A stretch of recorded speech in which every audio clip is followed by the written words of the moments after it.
जय हिंद दोस्तों, कैसे हैं आप सभी। I hope you are very fine to smart study. Today session is the very important point the Nalanda university of Bihar. आज के सेशन बहुत सुर्खियों में बना हुआ है। पॉइंट है कि नालंदा विश्वविद्यालय एक बार चर्चा का विषय क्यों बना। जिस विश्वविद्यालय में अहम भूमिका अदा करते हैं, जिस विश्वविद्यालय में 10,000 स्टूडेंट पढ़ते हैं, उस विश्वविद्यालय में शिक्षकों की संख्या 2,000 हो, उस विश्वविद्यालय में देखा जाता है कि 61 देशों के विद्यार्थीगण शिक्षा ग्रहण करने आते थे। उस विश्वविद्यालय को तहस नहस करने का कार्य जिसने किया, उसका नाम होता है बख्तियार खिलजी। लेकिन आप कहेंगे गुरुदेव कि आप इसका चर्चा आज क्यों कर रहे हैं, क्या जरूरत पड़ गया कि नालंदा विश्वविद्यालय फिर चर्चा में बन गया। बात हो रहा है दोस्त 2010 की, और 2010 में होता है नालंदा विश्वविद्यालय का पुनः उद्धार होता है और अस्थायी रूप से भवनें बननी रहती हैं और पढ़ाई प्रारंभ हो जाता है। नीतीश गवर्नमेंट की सरकार होती है। उसके बाद नालंदा विद्यालय की आधारशिला रखी जाती है 2017 में, और नालंदा विश्वविद्यालय को 550 जो कमरा वाला एक हॉस्टल भी उसमें समाहित किया जाता है, और 2017 से बनकर यह बनते हुए अंतिम पौधाम पर जब तत्कालीन प्रधानमंत्री श्री नरेंद्र दामोदर दास मोदी जी जब तीसरी बार प्रधानमंत्री बनते हैं, तब यह चलकर यह नालंदा विश्वविद्यालय नया कैंपस बनकर तैयार हो जाता है। और उसी कैंपस को, उसी नालंदा विश्वविद्यालय को उद्घाटन समारोह के रूप में मुख्य अतिथि के रूप में हमारे देश के यशस्वी प्रधानमंत्री जी 19 जून 2024 को बिहार पहुंचते हैं और उद्घाटन करते हैं। आइए हम चर्चा करते हैं किस प्रकार से गतिविधियां बनी हुई हैं कि चर्चा का विषय बना हुआ है।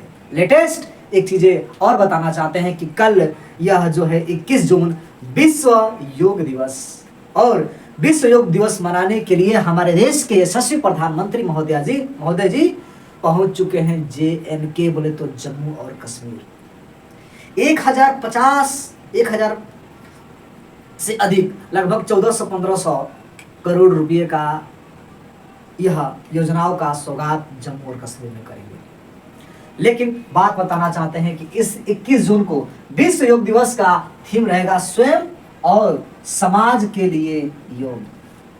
बड़ी राहत भरी ये बातें होती है कि वैश्विक अटल पर भारत के द्वारा यह दिया गया पहचान एक्सेप्ट कर लिया जाता है, और पूरे विश्व में योग दिवस हम मनाते हैं 21 जून को। धरातल पर बात होता है नालंदा विश्वविद्यालय का, जो नालंदा यूनिवर्सिटी के नए कैंपस का उद्घाटन करते हैं नरेंद्र मोदी जी, जो 19 जून 2024 को। बात किया जाए दोस्त, अगर स्थल है नालंदा जिला के राजगीर में पड़ता है, और इसी के साथ हम देखते हैं कि 1749 करोड़ रुपया का यह लागत आती है इस नालंदा विश्वविद्यालय को बनाने के लिए। हम बातें करेंगे दोस्त कि यह नालंदा विश्वविद्यालय बनाने का श्रेय कुमारगुप्त प्रथम को जाता है। हम बातें करेंगे कि किस प्रकार से यहाँ गतिविधियां होती हैं। नालंदा विश्वविद्यालय की अगर लागत हमने कहा 1749 करोड़ रुपया की लागत आई, एक हॉस्टल सहित 550 बेड शानदार यह कैंपस होगा। बात कर रहे थे हम दोस्त कि 2010 से नालंदा विश्वविद्यालय स्थापित होने के कगार पर अस्थायी रूप से यह कक्षाएं प्रारंभ हो चुकी थी।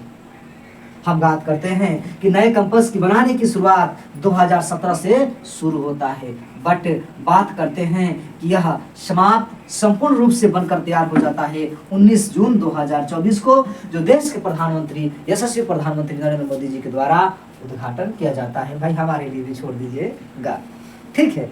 आगे गतिविधि हम देखते हैं कि नालंदा विश्वविद्यालय की नींव, यह वीडियो हम लगभग 1:30 बजे रात्रि में हम शूट कर रहे हैं। हमारी मैडम जो हैं वेट कर रही हैं खाना के लिए, ठीक ना।